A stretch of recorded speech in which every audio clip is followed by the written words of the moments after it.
Сәлем баршаға, менің каналыма қош келдіңіздер. Сіздермен бүгін осындай өте дәмді, қамыры жұмсақ, өте керемет болып шығатын пиццаның дайындау жолын көрсетемін. Менімен бірге дайындап көріңіздер. Қамырын дайындаймыз. 300 мл жылы суға 1 шай қасық тұз саламыз. Оның соңынан 2 ас қасық қант саламыз. Және 2 шай қасық ашытқымызды саламыз. Барлығын жақсылап араластырып аламыз.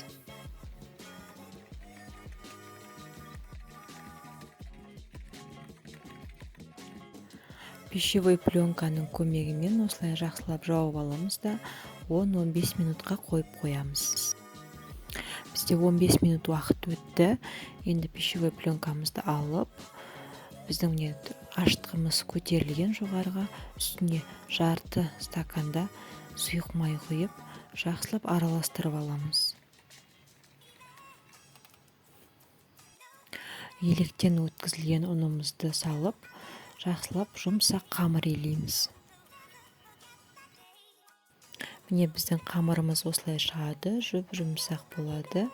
Бұның бетін пищевой пленкамен жауамыз және 40 минутқа немесе 1 сағатқа жылы жерге көтерілгенге дейін қойып қоямыз. Біздің қамырымыз осылай көтерілді. Енді бұны қолымызды жақсылап майлап аламыз.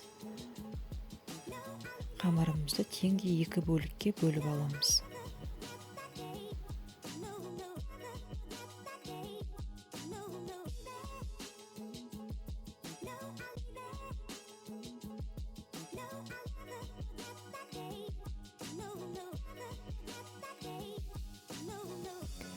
Формамыздың астына жақсылап май жағып шығамыз.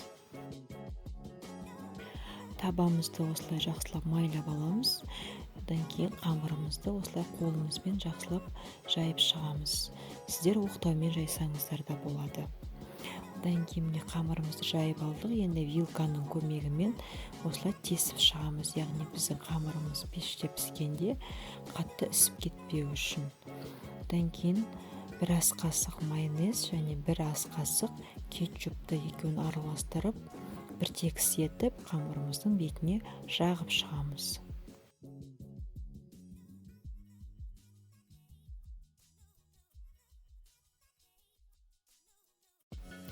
Кетчуп пен майонезді бір тегіс етіп жағып алдым.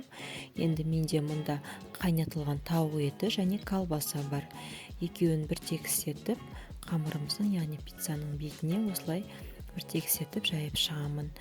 Егер сіздер өз қалауларыңыз бойынша пиццаның салмасына әртүрлі нәрсе қоссаңыздар болады. Ол өз қалауларыңыз бойынша.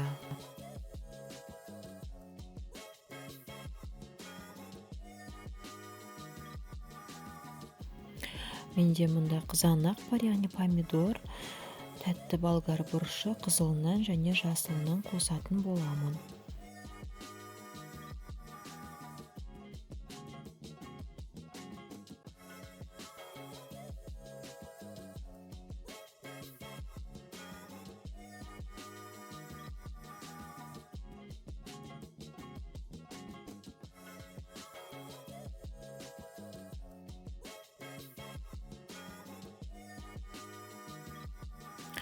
Пиццамыздың салмасын осылай бір тегіс етіп салып алдым.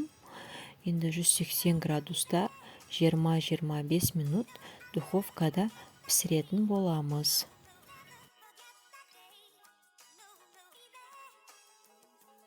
Бізде 25 минут уақыт өтті. Мен духовкадан алдым пиццаны. Енді оның бетіне үткіштен өткізілген сыр саламын. Осылай бір тегіс етіп салып шығамыз. Мен сырды, яғни ірімшікті осылай толықтай салып алдым. Енді 5 минутқа тағы духовкаға қойып аламыз. Біздің пиццамыз дайын болды. Түрі осындай өте әдемі шығады. Дәмі өте керемет болады. Ең бастысы қамыры жұмсақ болып шығады. Сіздерге де дайындап көруге кеңес беремін. Видеоны соңына дейін қарағандарыңыз үшін рахмет. Лайк басып, комментарий қалдыруды ұмытпаңыздар. Келесі кездескенше.